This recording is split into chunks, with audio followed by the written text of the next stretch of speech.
For the first time, Brittney Griner is taking the public inside her stay at IK2, the Russian labor camp in Mordovia, a Russian republic about 300 miles east of Moscow, where she spent 10 months of her life. The details are harrowing, from the dangerous working conditions to the squalid bathrooms that made personal hygiene nearly impossible. And all of this because Griner forgot about 2 cartridges containing hash oil that she had left in her bag while traveling through a Russian airport.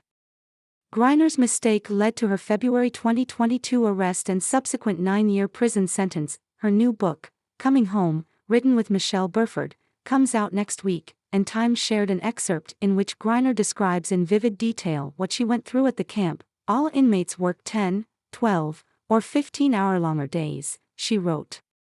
We earned a few rubles an hour, around 25. It was basically slave labor, and as she describes from the sewing factory she was assigned to, that's no exaggeration, there was no ventilation and little heat. No bathroom breaks. We knew to empty our bladders during the 20-minute lunch break. Each group was given a quota, around 500 military uniforms a day. Teams who failed were berated. A girl near me was sewing so fast she stitched together her fingers, which meant she bled onto the garment and slowed production. Her leader yanked the material from her hand, threw it on the floor, and screamed for her to pick it up and continue. To get through it, she focused on her release date, October 20, 2031. She knew that might change, but having the target in mind was a reminder that there would be an end to this chapter in her life. But after 3 days of sewing in a setting not made for a person of her height, Griner says she could barely stand and was experiencing debilitating back and knee pain.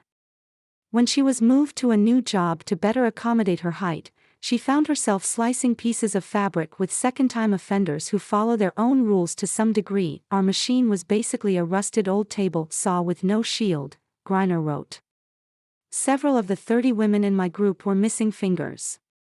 My partner had a long scar on her face, starting near her eye. Thank you, you have successfully subscribed. Subscribe to newsletter. Subscribe by signing up. I agree to the terms and privacy policy and to receive emails from What's the Gossip Deal of the Day. 42 Best Mother's Day Gifts Shall Actually Want View Deal. Check our latest news in Google News. Follow us. Check our latest news in Apple News. Follow us. You have successfully subscribed. By signing up, I agree to the terms and privacy policy.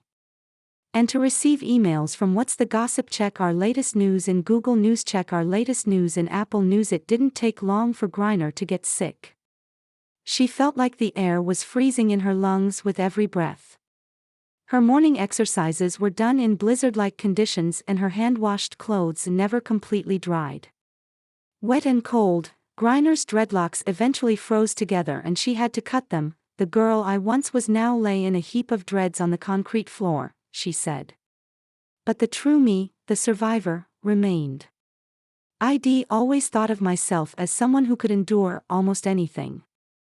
At a slave camp in Russia in the dead of winter, I found out just how tough I was. Coming Home will be released on Tuesday, May 7th.